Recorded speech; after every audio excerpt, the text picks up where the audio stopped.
Bienvenue au village, et vous avez la chance de tomber sur la seule conférence où il va y avoir des vraies expériences en live.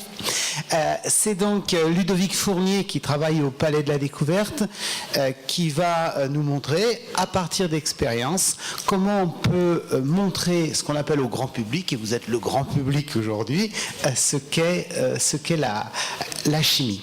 Alors, ce qu'on vous propose, c'est qu'il va faire ses expériences et son exposé. Il va vous solliciter peut-être très ponctuellement pendant sa conférence, et qu'ensuite le micro circulera pour que vous puissiez poser les questions que vous souhaitez. Je nous souhaite une bonne conférence. Merci. Bien, bonjour à tous. Ça va, vous m'entendez bien?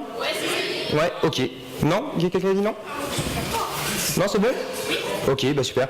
Eh bien, écoutez, bonjour à tous. Merci de m'avoir invité pour cette conférence. Moi, ce que je vous propose, comme le souligne plus ou moins le titre, eh bien, c'est de vous parler de médiation scientifique. Et avant d'entrer dans le vif du sujet de la chimie avec les expériences, j'aimerais revenir sur deux questions. Deux questions, tout d'abord, qu'est-ce que la médiation? Et puis pourquoi j'ai décidé de vous en parler? Déjà, faire de la médiation, ça veut dire rendre accessible. Rendre accessible un sujet à des interlocuteurs dans un contexte donné. Ici, c'est rendre accessible de la chimie à des interlocuteurs, vous, un public que je suppose hétérogène, parce que j'imagine que vous ne connaissez pas tous, et puis j'imagine également que vous n'avez pas tous le même niveau à cet instant T. Et puis dans un contexte donné, qui est dans le contexte de cette conférence, où je peux utiliser et faire quelques expériences. Bien évidemment, les expériences que j'ai choisies ici sont des expériences qui ne seront pas dangereuses, puisque dans ce contexte-là, je ne peux pas faire plus que ça. Rendre accessible, c'est également, ça va aller de susciter l'intérêt à faire découvrir des choses jusqu'à carrément diffuser un savoir. Ici, plus précisément, donc, on va parler ensemble de chimie. Bien sûr, je ne vais pas pouvoir rendre accessible, comme le dit le titre, toute la chimie. Ce n'est pas l'objectif. Déjà, la chimie est une discipline extrêmement vaste. Je ne connais pas tout. Je ne pourrais pas rendre tout accessible. L'idée, ça va être de rendre quelques notions de chimie accessibles. Et puis, dernier point, les notions que je propose d'aborder ici sont des notions qui nous ont paru essentielles quand on parle au grand public de chimie, qui est à savoir la transformation de la matière.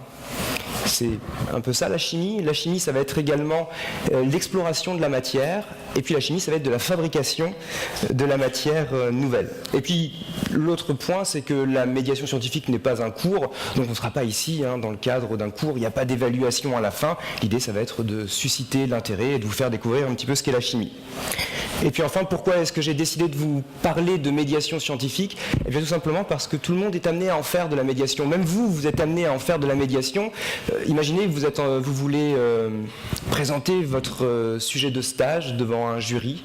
Eh bien vous allez essayer de rendre accessible ce sujet de stage. Des chercheurs, lorsqu'un chercheur veut discuter avec un de ses confrères pour aller un petit peu plus loin sur un problème qui l'intéresse, il doit rendre accessible le problème qu'il est en train d'étudier, la problématique qu'il étudie, pour pouvoir aller plus loin. Et puis une autre chose toute bête, imaginez, vous êtes dans une soirée, et puis vous voyez un homme charmant ou une femme charmante, et puis tout d'un coup vous commencez à discuter, et puis la personne vous demande tiens, qu'est-ce que tu fais, qui tu es? Vous allez rendre accessible ce que vous faites dans un contexte, le cadre d'une soirée, et puis à l'interlocuteur que vous trouvez charmant en face de vous. Et là, bien évidemment, vous comprenez qu'il va falloir réussir à être efficace, sinon rapidement la personne s'en va. Donc il y a un socle commun de techniques de médiation, et plutôt que de faire un long discours sur comment on fait de la médiation, ce que je vous propose, c'est de faire un exemple, de voir à travers une médiation que l'on pratique au Palais de la Découverte et quelques expériences que l'on pratique également, comme j'ai dit pas toutes parce que ici je ne veux pas que ce soit dangereux, eh bien on va voir comment on peut égrener comme ça la médiation. Une des questions que l'on pose souvent et qu'on aime poser au public, c'est « Pour vous, la chimie, qu'est-ce que c'est ?» Et notez que quand on fait de la médiation, j'ai bien posé la question « Pour vous, la chimie, qu'est-ce que c'est ?» Je n'ai pas demandé « Qu'est-ce que la chimie ?» Si je vous demande « Qu'est-ce que la chimie ?» dans ce cas-là, je vous demande une vérité. Quand vous demandez une vérité aux gens, si la personne en face de vous ne la connaît pas, cette vérité, elle n'osera peut-être pas répondre. Alors que si je vous demande pour vous la chimie, qu'est-ce que c'est, eh bien là, les gens vont répondre plus facilement. Et puis, souvent, on me dit, oui, la chimie, c'est des réactions chimiques. On me dit que la chimie, c'est des atomes, c'est des molécules. Alors attention au vocabulaire, parce que si vous êtes déjà chimiste, une réaction chimique, vous connaissez. Si vous êtes déjà chimiste, les atomes, les molécules, vous connaissez. Par contre, si vous ne l'êtes pas, de définir la chimie comme des atomes, des molécules, des réactions chimiques, vous ne comprenez pas. Ça me fait penser à une histoire, peut-être déjà entendu parler d'un monsieur qui s'appelle Paul Dirac. Paul Dirac, c'est un des pères fondateurs de la mécanique quantique. Et Paul Dirac faisait ce qu'on appelle de belles équations. Il aimait parler de belles équations. Un jour, un journaliste lui demande, mais monsieur Dirac, vous parlez de belles équations, mais qu'est-ce qu'une belle équation ? Et là, Dirac lui répond, si tu es mathématicien, ça sert à rien que je t'explique. Tu sais déjà de quoi je parle. Et si tu n'es pas mathématicien, ça sert à rien que je t'explique non plus. Tu ne pourras pas comprendre. Donc, ce que je suis en train de dire par là, c'est que si vous dites à un chimiste que la chimie, c'est des réactions chimiques, ça ne sert à rien de lui expliquer ça, il le sait déjà. Allez plus loin, racontez-lui plus, dites-lui comment les atomes vont s'assembler les uns avec les autres. Là, ça va être intéressant. Si vous parlez à un non-chimiste et que vous lui dites que la chimie, c'est des réactions chimiques, pareil. Ça ne sert à rien parce qu'il ne comprendra pas ce que c'est. Donc, dans ce cas-là, il va falloir rendre accessible.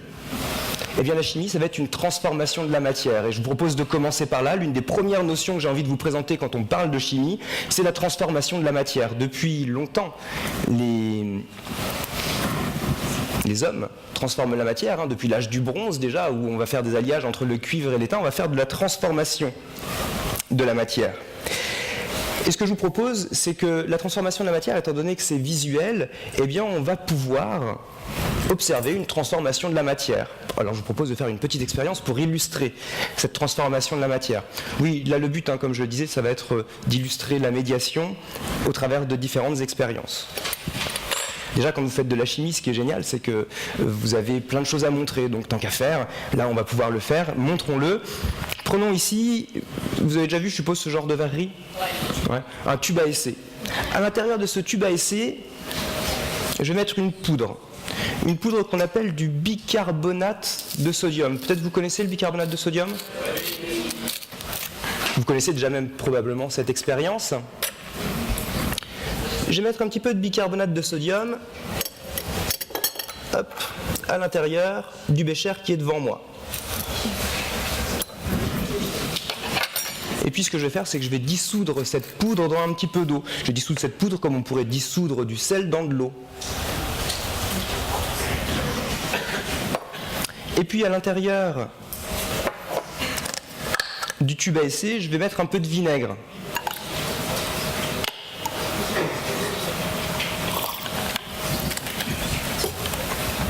Plaçons un peu de vinaigre à l'intérieur du tube à essai. Et puis ajoutons le bicarbonate de soude. Et voyons voir ce qui se passe. Voici un premier exemple de transformation de la matière. Lorsque je mélange les deux, vous observez que ça mousse. Et puis bouchon. Et là, qu'est-ce que vous constatez ? Oui, effectivement, on constate que j'ai perdu le bouchon, je le retrouverai après, on constate que le bouchon saute. Pourquoi le bouchon saute ? Tout simplement, on était parti au départ d'un liquide, le vinaigre que j'ai mis à l'intérieur de bécher, et on était parti d'un solide, le bicarbonate de sodium. On part d'un liquide et d'un solide, et qu'est-ce qu'on a formé ? Un gaz. On a libéré un gaz. Et bien voici un premier exemple de transformation de la matière.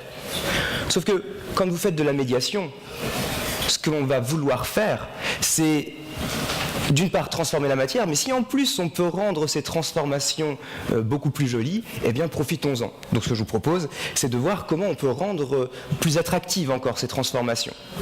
Et puis, ce que je vais faire maintenant, c'est que je vais mettre une blouse. Alors vous m'excuserez parce que je me suis rendu compte ce matin en partant que je me suis trompé de blouse. Et celle que j'ai n'est pas très très propre, mais on va quand même réussir à s'en sortir. Et puis je vais également mettre des lunettes.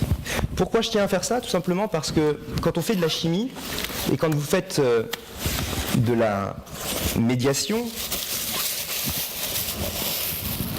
vous allez montrer ce qu'est la chimie. Et quand on fait de la chimie, il y a un point qui est important, c'est qu'il faut se protéger. Même quand c'est des réactions qui ne sont pas dangereuses, j'invite toujours les gens à se protéger, et surtout les yeux. C'est pour ça que je vais en profiter pour mettre des lunettes de sécurité. Je dis, même si c'est pas dangereux, quand vous faites de la médiation, vous montrez une image de quelque chose. Si jamais des gens font des transformations chimiques chez eux, autant qu'ils se protègent, un accident est vite arrivé. Donc ce que je vous disais, ce que je vous propose, c'est de rendre cette transformation avec le bicarbonate et le vinaigre un petit peu plus visuelle. Ce qu'on peut faire cette fois-ci, c'est utiliser de la verrerie. Encore en chimie, on a plein de verreries différentes. Par exemple, un Erlenmeyer. À l'intérieur de cet Erlenmeyer, plaçons du vinaigre, exactement comme tout à l'heure.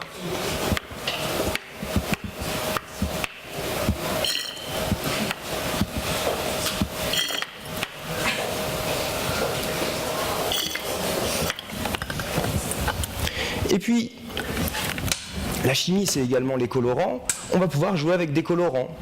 Ajoutons un colorant.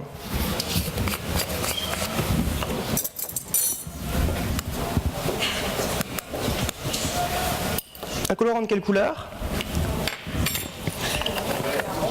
Ouais. Un colorant, on le voit ici, un colorant vert. Du vinaigre, un colorant vert, il ne reste plus qu'à ajouter le bicarbonate. Je vais en remettre un petit peu plus.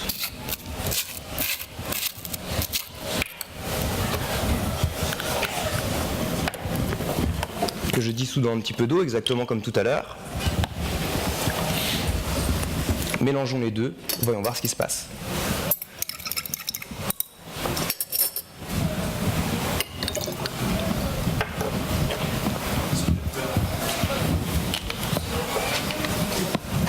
Il n'y en a pas beaucoup, je vais en rajouter plus. Hop. Cette fois-ci, vous constatez qu'on a quelque chose qui est coloré, on observe de la mousse, un dégagement de gaz. Lorsque vous libérez un gaz dans un solide, lorsque vous libérez un gaz dans un liquide, ça fait des bulles.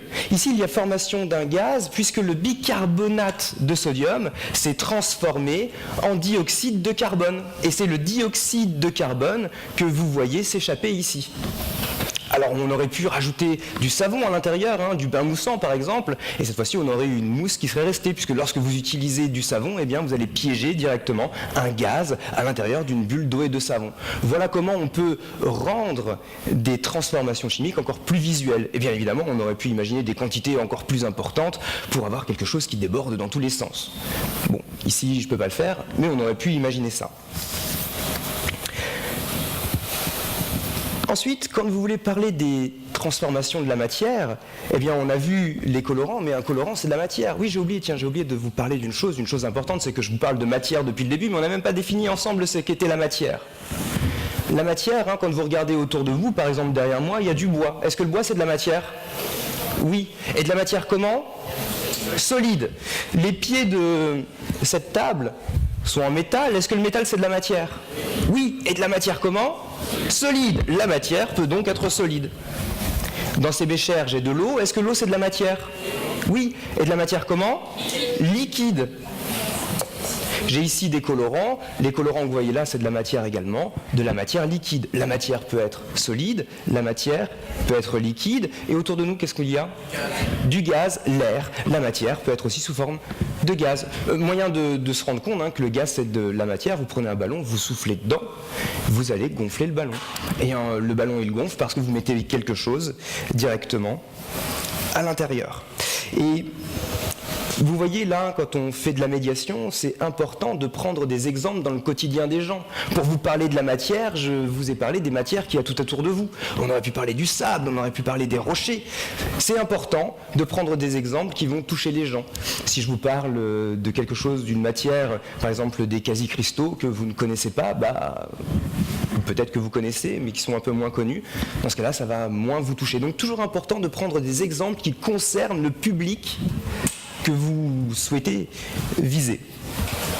Et puis ce que je vous propose encore pour illustrer la médiation, c'est que vous pouvez aussi jouer avec les gens quand vous présentez quelque chose. Et là je vous propose de jouer avec vous à travers une expérience. Une expérience, vous avez vu déjà la première, hein, elle était déjà exceptionnelle, cette transformation. Eh bien, je vous propose de voir une transformation de la matière, une expérience encore plus exceptionnelle que la première que l'on vient de voir. Et pour faire cette expérience absolument hors du commun, on va utiliser cet Erlenmeyer. Alors déjà, l'Erlenmeyer, c'est pas un objet qu'on voit très souvent. Et pour faire cette expérience absolument géniale, je vais commencer par déposer à l'intérieur de l'Erlenmeyer de l'eau. Plaçons de l'eau à l'intérieur de l'Erlenmeyer. Et là, vous allez me dire, mais déjà là, c'est déjà une expérience qui est déjà absolument formidable. De l'eau dans un Erlenmeyer, c'est quand même pas tous les jours qu'on voit ça. Eh bien, allons plus loin dans ce cas-là. Allons plus loin, et pour aller plus loin, ce que je vous propose de faire, c'est d'ajouter à l'intérieur de cet Erlenmeyer qui contient de l'eau, on va ajouter un colorant. Mais un colorant de quelle couleur ? Bleu, effectivement, un colorant bleu. Et c'est là que ça devient absolument extraordinaire. C'est là que cette expérience devient absolument époustouflante, parce que de manière totalement inattendue, lorsqu'on ajoute un colorant bleu à l'intérieur de l'eau, l'eau devient... Vous connaissez déjà l'expérience ? Bon, attends, alors faisons-la quand même. Lorsqu'on met un colorant bleu dans de l'eau, l'eau devient... Attendez, j'ai pas mélangé. Lorsqu'on met un colorant bleu dans de l'eau, l'eau devient bleu. Quand on met un colorant bleu dans l'eau, l'eau devient bleue.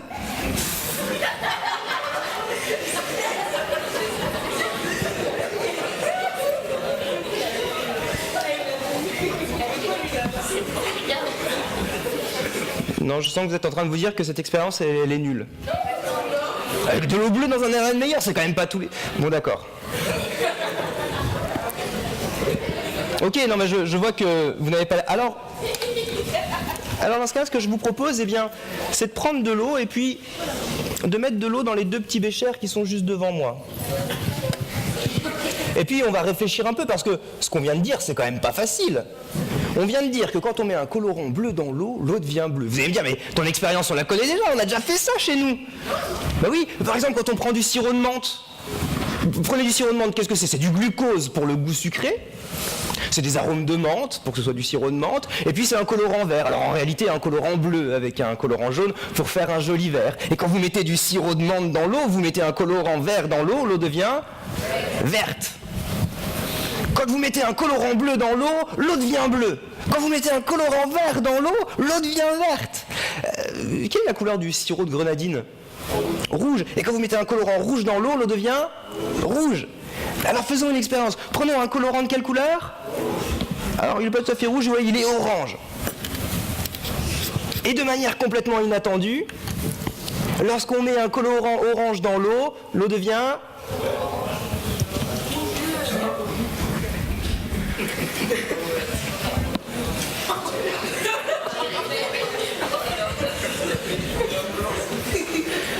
Quand on met un colorant orange dans l'eau, l'eau devient bleue. Quand on met un colorant orange dans l'eau, l'eau devient de quelle couleur ? L'eau devient orange. Vous avez compris ce qui se passe ? Donc quand on met un colorant orange dans l'eau, l'eau devient bleue ou l'eau devient jaune ? Vous avez compris ce qui se passe ou pas ? Est-ce que c'est de la magie à votre avis ? Non, hein. Bien évidemment, la chimie ce n'est pas de la magie. Tout simplement, le colorant c'est de la matière. Vu que le colorant c'est de la matière, eh bien, et que le chimiste transforme la matière, le chimiste peut transformer le colorant. La question c'est comment ça a marché ici ? Eh bien tout simplement, avant de commencer l'expérience, ce que j'ai fait c'est qu'à l'intérieur des deux béchers, j'avais mis quelques gouttes d'un côté d'acide, de l'autre côté de base. Et en réalité, le colorant que j'ai utilisé, c'est ce qu'on appelle un indicateur coloré de pH. C'est un colorant qui change de couleur en fonction du pH de la solution, c'est-à-dire en fonction de si la solution est acide ou basique. Le pH, hein, c'est probablement quelque chose dont vous avez entendu parler si vous avez déjà utilisé le papier pH. Normalement, j'en avais amené, alors j'ai dû le perdre, comme le bouchon. Je sème tout partout. Ah bah il est là. Papier pH, effectivement, hein, quand vous prenez cette languette de papier, si par exemple vous la trempez dans du soda, si vous la trempez dans du citron, jus de citron, si vous la trempez dans du vinaigre, eh bien la bandelette va devenir rouge, tout simplement parce que ces produits-là sont acides. Si vous trempez cette bandelette dans l'eau, eh bien la bandelette va devenir verte parce que l'eau est neutre. Et si vous trempez cette bandelette dans quelque chose de basique comme de la lessive, par exemple, eh bien la bandelette va devenir bleue. On a donc à l'intérieur de ces papiers qu'on va utiliser pour les pH des piscines, pour les pH des aquariums, eh bien on a des indicateurs colorés naturels qui vont permettre de savoir si une solution est acide ou basique. Donc là on a un indicateur qui change de couleur en fonction du pH, ça devient bleu lorsque c'est basique et ça devient jaune lorsque c'est acide. Donc tout simplement, hein, si je veux changer la couleur, il me suffit de rajouter quelque chose d'acide dans l'un, ça devient jaune. Et puis si dans l'autre, je mets quelque chose de basique, et oui, ça redevient bleu. C'est ce qu'on observe ici. Tout simplement, on transforme la matière, on peut aller dans un sens, dans l'autre. C'est quelque chose qui est complètement réversible. Donc vous voyez, avec cet exemple, hein, le but c'était de vous montrer que lorsque vous faites de la médiation, vous pouvez aussi jouer avec votre interlocuteur, essayer de le surprendre, comme c'est le cas par exemple ici. Est-ce que vous avez des questions par rapport à cette expérience ? Vous connaissiez déjà peut-être ce genre de choses ? Les indicateurs colorés que les chimistes utilisent naturellement au laboratoire. Et vous voyez comment on peut les utiliser pour en faire des choses. On vient d'illustrer la première notion dont je voulais vous parler, qui est que la chimie, c'est de la transformation de la matière. Reste maintenant à illustrer la deuxième... Ah oui, puis on a parlé de matière tout à l'heure, tenez, prenons un autre exemple. Égrenons un petit peu ce qu'est la matière au fur et à mesure de cette présentation. Est-ce qu'un être humain, c'est de la matière ? Et oui, un être humain c'est de la matière, sauf que c'est pas la même matière partout. Vous avez par exemple le sang, de la matière liquide, et puis vous avez les os, un os c'est de la matière solide. Donc là encore, une illustration de la matière. Bon, si on transforme la matière, il y a un moment où on va également vouloir explorer cette matière, savoir de quoi est constituée la matière. Et ça c'est important pour comprendre les transformations que l'on fait. Aujourd'hui, on sait de quoi est constituée la matière. Vous avez sûrement déjà vu l'emblème des chimistes, le fameux tableau périodique à l'intérieur desquels on trouve l'ensemble des éléments que l'on connaît aujourd'hui, les 92 naturels, plus ceux que l'on fabrique au laboratoire. Toute la matière qui nous entoure est constituée de ces éléments. Par exemple, le Soleil est majoritairement constitué d'hydrogène et d'hélium. Si vous prenez le verre, tous ces objets en verre que je vous ai montrés ici sont majoritairement constitués de silicium et d'oxygène. Si vous prenez l'eau, tenez, vous connaissez la formule chimique de la molécule d'eau ? H2O. Donc l'eau est constituée de quoi ? Et oui, l'eau est constituée d'atomes d'hydrogène, d'atomes d'oxygène.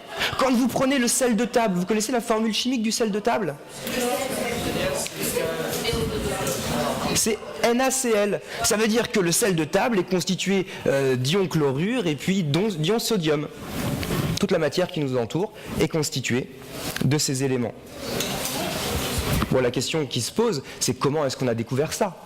Et bien là encore, quand vous faites de la médiation, il y a quelque chose d'important, c'est toujours de rappeler le contexte et de faire des analogies. Lorsqu'un chimiste veut découvrir de quoi est constituée la matière, il a face à lui deux possibilités. Il a des méthodes dites destructives et des méthodes dites non destructives. Enfin, si je vous dis ça, vous comprenez rien. Alors du coup, essayons de faire une analogie pour comprendre ce que c'est. Imaginez, vous avez un ordinateur devant vous et vous voulez connaître les composants de votre ordinateur. Comment vous faites pour savoir ce qu'il y a dans votre ordinateur ? Oui, vous l'ouvrez, vous prenez un tournevis, vous prenez des outils, vous l'ouvrez, vous le démontez, vous regardez ce qu'il y a dedans. Oui, première méthode. Et puis si vous avez bien regardé, vous pouvez le remonter. C'est une méthode qui est non destructive. Bon, moi je propose une autre méthode. Vous prenez votre ordinateur, vous prenez un bout de bois et vous tapez dessus. Ou alors vous prenez, vous le lâchez très fort par terre et vous l'éclatez. Là encore, vous allez pouvoir très facilement savoir ce qu'il y a à l'intérieur. Sauf que cette fois-ci, vous ne pourrez plus le réutiliser. C'est ce qu'on appelle une méthode destructive. Alors vous allez me dire, mais attends bonhomme, t'es gentil, mais ça veut dire qu'on va toujours utiliser les transformations non destructives. C'est idiot de détruire son ordinateur. Bah oui et non, parce que dans les deux cas, il y a des avantages et des inconvénients. Globalement, une méthode non destructive, son avantage, c'est que vous pourrez réutiliser la matière après. Par contre, il va vous falloir des outils, et puis parfois, il va vous falloir du temps. Une méthode destructive, casser l'ordinateur, c'est extrêmement rapide. Ça ne nécessite pas beaucoup de matériel, vous avez juste à casser l'ordinateur. Bon, par contre, vous ne pourrez plus réutiliser la matière. Eh bien, le chimiste, en fonction de la matière qu'il a à utiliser, il va pouvoir choisir l'une ou l'autre. Imaginez, vous voulez analyser du sucre. Si vous voulez savoir de quoi est constitué le sucre, eh bien vous allez pouvoir le détruire parce que du sucre il y en a beaucoup et ça coûte pas très cher, en tout cas pour le moment. Si vous voulez analyser un produit que vous avez synthétisé au laboratoire, que vous avez fabriqué, une matière que vous avez fabriquée au laboratoire pendant plusieurs mois, eh bien là dans ce cas-là, vous allez utiliser des méthodes non destructives pour pouvoir le réutiliser. Si on regarde un petit peu, si on fait un petit peu d'histoire, parce que le contexte est toujours important, lorsque vous faites une médiation, de parler du contexte, eh bien on constate que la découverte des éléments du tableau que je vous ai montré tout à l'heure, elle commence principalement à partir de 1730. Avant 1730, on connaissait une quinzaine d'éléments, et de 1730 jusqu'en 2010, on en connaît maintenant environ 120. Qu'est-ce qui s'est passé? Eh bien déjà, au début, on a commencé par utiliser des méthodes destructives où on détruisait la matière pour voir ce qu'il y a dedans. Une des méthodes destructives que j'ai proposées ici, c'est par exemple l'électrolyse. L'électrolyse, rendue possible à partir de 1800 grâce à M. Volta qui développe la pile Volta. Eh bien, vous mettez un courant électrique dans la matière et en introduisant un courant électrique dans la matière, parfois vous pouvez la détruire et voir ce qu'il y a à l'intérieur. Ce que par exemple Sir Humphrey Davy, un chimiste, a fait en 1807 pour essayer de voir de quoi était constitué l'hydroxyde de sodium et l'hydroxyde de potassium. Deux choses qu'on utilise extrêmement au laboratoire et qu'on utilise aussi dans la vie courante parce que ça va permettre par exemple de déboucher des éviers. Donc voilà une méthode destructive. Vous connaissez aussi peut-être l'électrolyse de l'eau. Lorsque vous mettez deux électrodes et que vous faites passer un courant électrique dans l'eau, eh bien vous allez transformer l'eau H2O en dihydrogène et dioxygène. Vous allez comme ça séparer d'un côté l'hydrogène, séparer de l'autre côté l'oxygène. Voilà une illustration de méthode destructive. Mais vous avez des méthodes d'analyse qui sont dites non destructives. On peut citer par exemple la spectroscopie optique qui a été développée dans les années 1860 par Kirchhoff et Bunsen. D'ailleurs, Bunsen, vous avez déjà dû entendre parler de Bunsen, par le bec Bunsen. Eh bien, tout simplement, ils vont créer des méthodes non destructives où on va analyser la matière grâce à la lumière. Et même maintenant grâce au rayonnement électromagnétique de manière générale. Eh bien voilà une autre illustration d'exploration de la matière. Un point qui est important, c'est que du coup vous allez vous dire, ouais, finalement, ce que tu es en train de nous dire, c'est que toute la matière qui nous entoure est composée de ces éléments, et pour faire la différence entre deux matières, il suffit de regarder de quoi elle est faite. Si vous prenez l'eau qui contient de l'hydrogène et de l'oxygène, c'est différent du verre. Le verre qui contient du silicium et de l'oxygène. Ouais, c'est ce qu'on pourrait penser. En tout cas, c'est ce qu'on pensait jusque dans les années 1800. Sauf qu'à partir des années 1800, on va se rendre compte qu'en réalité, deux matières à l'œil nu très différentes peuvent être en fait constituées des mêmes éléments. Vous avez déjà entendu parler de la mine de crayon de papier, du graphite. Vous avez déjà entendu parler du diamant. Eh bien en réalité, si vous regardez de façon microscopique le diamant et le graphite, c'est la même chose. Les deux sont constitués de carbone. Sauf que le carbone n'est pas assemblé de la même manière dans l'espace. Et ça, c'est en 1809, Sir Humphrey Davy qui va le montrer. L'arrangement des atomes de carbone à l'intérieur du graphite et du diamant est différent. Et c'est ce qui crée des propriétés extrêmement différentes, comme celles du crayon de papier, de la mine de crayon de papier et du diamant. Alors là, du coup, je vais parler pour les hommes. Messieurs, ne vous embêtez pas. Au lieu d'acheter un diamant à votre dame, eh bien, vous faites sertir sur une bague une mine de crayon de papier. C'est génial, ça vous coûte moins cher, vous êtes original, vous pouvez comme ça parler de la structure de la matière. Certains scientifiques l'ont remarqué, mais il y a des soldats qui l'ont remarqué ça également. En 1812, lorsque l'armée napoléonienne est en Russie, une vague de froid s'abat sur l'armée de Napoléon. Et lorsque cette vague de froid intense s'abat sur eux, il se passe un phénomène assez intrigant. L'armée de Napoléon a de la vaisselle, des couverts, des assiettes en étain. L'armée de Napoléon a également les boutons qui permettent de maintenir leurs pantalons en étain. Et il se trouve que lorsqu'il fait très froid, l'arrangement spatial des atomes d'étain va être modifié. Et lorsque l'arrangement spatial des atomes change, eh bien l'étain se désagrège. C'est ce qu'on appelle la peste de l'étain. Et la vaisselle des soldats a commencé à se désagréger, les boutons de pantalon des soldats ont commencé à se désagréger.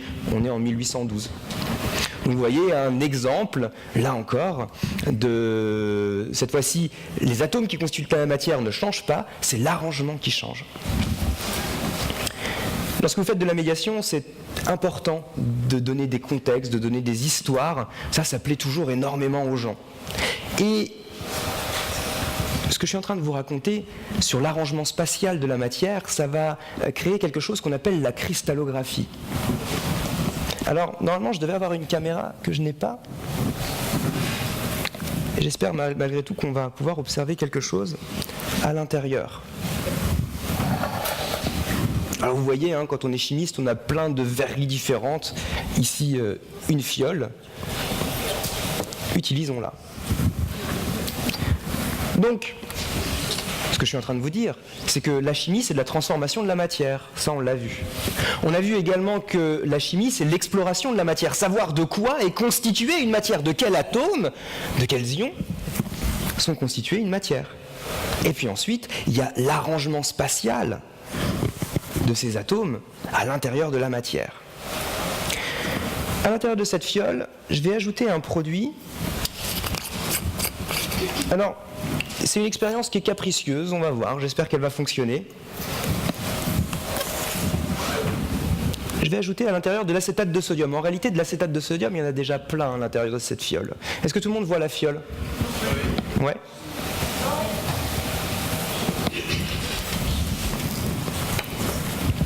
Alors je vais essayer de la tenir plus haut pour que vous voyez bien ce qui se passe.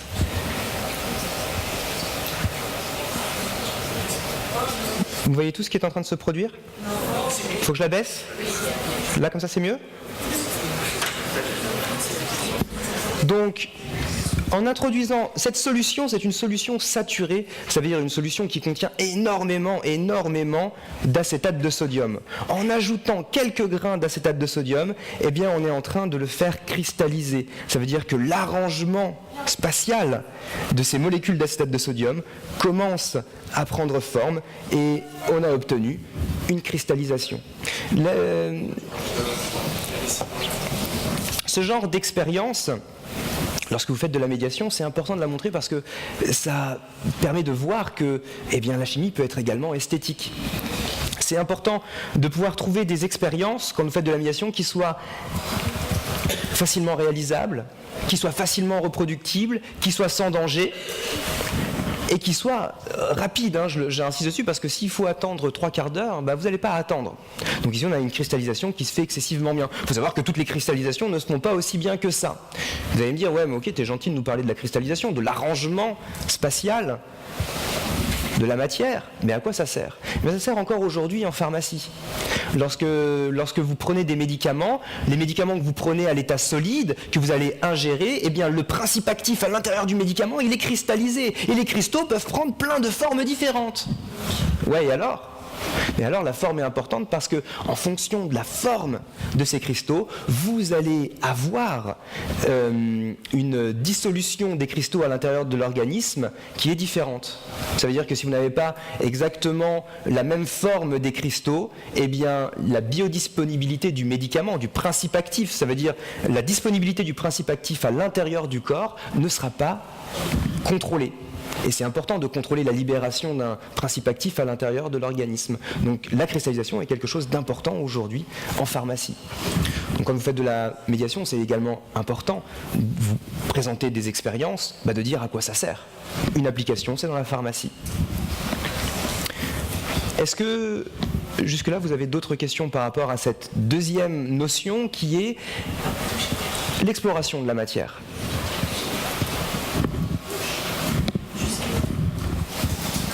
Alors dans ce cas-là, je vous propose de passer, je vérifie le temps au passage, dans ce cas-là, je vous propose de passer à la dernière notion que je voulais discuter avec vous aujourd'hui, transformation de la matière, exploration de la matière, Pourquoi on fait tout ça? Eh bien, on fait ça pour fabriquer de nouvelles matières. Vous avez déjà entendu parler du pétrole? Est-ce que le pétrole, c'est de la matière? Oui, le pétrole, c'est de la matière. Vous avez déjà entendu parler du plastique? Est-ce que le plastique, c'est de la matière? Oui, une matière qui n'existe pas dans la nature. Une matière que les chimistes ont créée il y a une centaine d'années. Et ils ont créé comment? Eh bien, ils ont su ce qu'il y avait à l'intérieur du pétrole. Le pétrole, c'est des hydrocarbures constitués majoritairement d'hydrogène et de carbone. Et puis ensuite, ils ont transformé ça pour obtenir le plastique qu'on utilise dans le quotidien.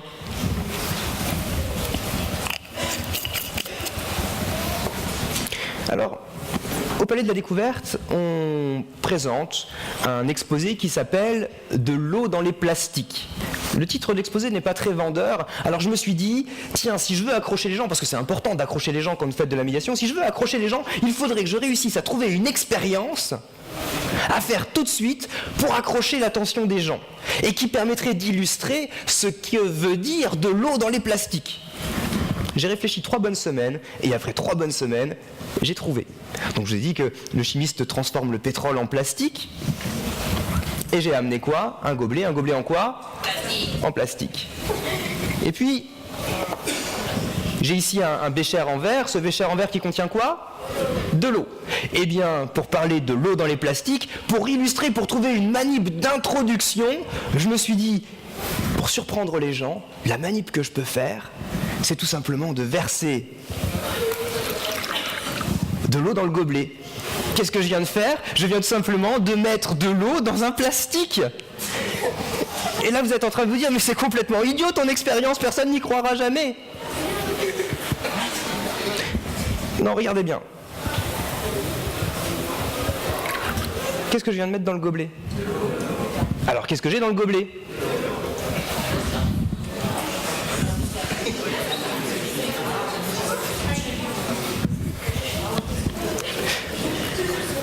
Donc là, vous voyez, quand vous commencez une médiation comme ça, eh bien, vous attirez tout de suite l'attention des gens et après, on peut parler pendant 1 heure de ce sujet-là. Comment ça marche, hein? Là, encore une fois, c'est pas de la magie, c'est juste qu'avant de commencer la présentation, j'avais mis au fond du gobelet une poudre que vous connaissez tous, qu'on appelle le polyacrylate de sodium. Vous connaissez cette poudre? Alors vous voyez, là encore, hein, astuce de médiation, on va donner le nom de la poudre en faisant croire que tout le monde connaît, ça fait rire, et c'est intéressant parce que ça crée un moment de convivialité entre les gens. Bien évidemment, je sais bien que vous ne connaissez pas le nom du polyacrylate de sodium, par contre, vous l'avez tous utilisé cette poudre, parce que c'est une poudre capable d'absorber des quantités phénoménales d'eau et que l'on utilise dans un objet pour les plus jeunes. Ouais, la couche culotte, effectivement. On va mettre cette poudre à l'intérieur des couches culottes. Alors, que s'est-il passé? Pour vous montrer ce qui s'est passé, je vais tout simplement refaire l'expérience, mais cette fois-ci dans un bécher transparent, pour qu'on puisse bien voir. Au fond du gobelet, j'avais mis un peu de poudre. Comme ça. J'avais juste un fond de poudre, un fond de ce polyacrylate de sodium, ce super absorbant capable d'absorber des quantités phénoménales d'eau. Et puis ensuite, j'ai ajouté de l'eau. Ce que je vais faire, c'est que je vais colorer l'eau cette fois-ci, comme ça tout le monde verra ce qui se passe.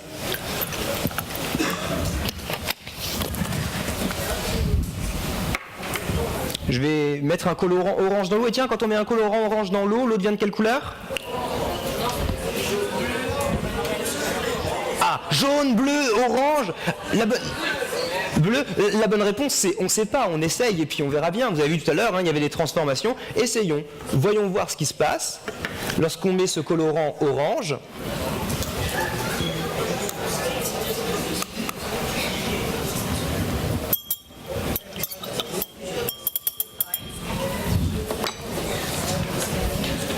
Voici, hein, on a dilué le colorant, on a quelque chose d'orange. Colorant rouge dans l'eau. Là encore, hein, on teste et puis on voit bien ce que ça donne. Vous savez, la chimie, hein, on a une partie théorique, mais on a également une partie expérimentale. Parfois, il y a des choses qu'on ne peut pas prévoir. Il faut obligatoirement faire l'expérience pour savoir ce qui se passe. Bien. L'idée, encore une fois, hein, comme je le dis tout à l'heure, quand vous faites des expériences, rendez-les les plus attractives possibles. Des colorants en chimie peuvent être utilisés. Mettons de l'eau à l'intérieur de ce bécher, exactement comme ce que j'ai fait tout à l'heure dans le gobelet.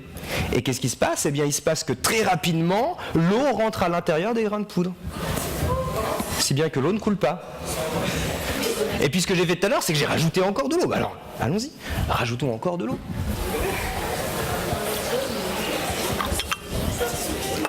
Là encore, que se passe-t-il? Eh bien, il se trouve que l'eau rentre à l'intérieur des grains de poudre, rentre à l'intérieur du polyacrylate de sodium. Pourquoi? Parce que l'eau a une très bonne affinité avec cette poudre. L'eau aime bien cette poudre, si bien que là encore, l'eau ne coule pas.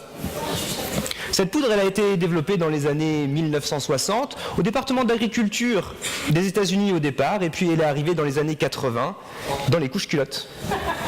Alors, avec 2 grammes de poudre, je suis capable d'absorber jusqu'à 1 litre d'eau. Vous imaginez 2 grammes de poudre pour 1000 grammes d'eau? Le ratio est génial. Sauf que l'eau que j'ai utilisée ici, c'est de l'eau déminéralisée. Est-ce que bébé fait pipi de l'eau déminéralisée? Non, hein. L'eau déminéralisée qu'on utilise dans les fers à repasser, bébé ne fait pas pipi de l'eau déminéralisée. Quand bébé fait pipi, il y a des sels minéraux dedans. Alors mimons les sels minéraux en ajoutant du sel. Et regardez ce qui se passe lorsque j'ajoute du sel. Si je mélange un tout petit peu,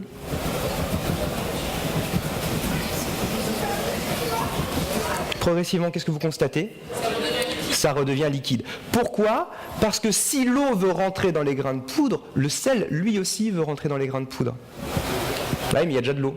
Ben, il se trouve que le sel est plus fort que l'eau. Le sel a une plus grande affinité avec l'eau. Le sel va rentrer à l'intérieur et il va chasser l'eau. L'eau ressort, ça redevient liquide. Si vous voulez absorber toute l'eau, il va falloir mettre suffisamment de poudre pour absorber tout le sel et ensuite absorber toute l'eau. Et là, il va falloir environ 20 grammes de poudre pour absorber 1 litre d'urine. N'empêche que 20 grammes pour 1000 grammes, ça reste un ratio suffisant pour qu'on l'utilise aujourd'hui dans les couches culottes. Il y avait une question? Oui, mais c'est pas parce que s'il y a quand même du sel, il y a toujours un petit peu qui va... Ah oui, il va quand même toujours rester... toute l'eau ne ressort pas, hein, il y a quand même toujours un petit peu d'eau qui reste à l'intérieur. Et d'ailleurs, hein, quand on fait ce genre d'expérience, là, nous, on propose d'expliquer le fonctionnement de cette poudre pendant 1 heure. C'est pas ce que je vais faire ici. Quand vous faites de la médiation, eh bien, il y a un point qui est également très important, c'est que vous ne pouvez pas dire tout ce que vous connaissez. Parce qu'il y a un moment, les gens, ils vont pas non plus, le public ne va pas suivre jusqu'au bout. Il y a un moment, il faut savoir s'arrêter. Il faut absolument savoir trier ce que vous dites. Là, typiquement, je ne vais pas aller plus loin dans l'explication scientifique. Par contre, je reste disponible après s'il y en a qui veulent pour en discuter. Mais voilà, quand vous faites de la médiation, il y a un moment, attention, ne jamais vouloir dire trop. Parfois, il y a des gens qui veulent trop raconter, trop dire. Parce que là, il faut du temps, il faut adapter le temps, il ne faut pas vouloir dire tout en quelques minutes. Je ne rentre pas plus loin dans l'explication de fonctionnement de cette poudre. Si vous voulez qu'on rentre vraiment comment ça fonctionne à l'intérieur, comment les molécules s'agencent les unes les autres, eh bien, je reste à votre disposition pour en discuter juste après. Mais là, je propose de conclure. Donc, on vient de voir, à travers ces quelques expériences, comment aborder 3 notions qui sont essentielles en chimie, qui est la transformation de la matière, l'exploration de la matière et la fabrication de nouvelles matières, puisque le polyacrylate de sodium que je vous ai présenté est fabriqué à partir du pétrole. Les chimistes ont réussi à le fabriquer. Eh bien, on a vu quelques techniques de médiation, des techniques comme parler du contexte, faire des expériences, adapter son vocabulaire. C'est important également de faire des analogies. Et puis enfin, dernier point, quand on fait de la médiation, il faut également toujours s'adapter. Là, je me suis adapté au lieu. Typiquement, les expériences que je vous ai montrées, eh bien, j'ai fait en sorte que ce soit des expériences pas dangereuses, qui ne posent aucun problème ni pour moi ni pour vous. Si vous êtes dans un autre contexte, eh bien, vous pouvez faire des expériences encore plus surprenantes que celles qui sont ici. Je vais m'arrêter ici, histoire d'être dans le timing, et puis je suis à votre disposition pour répondre à des questions. Merci à vous.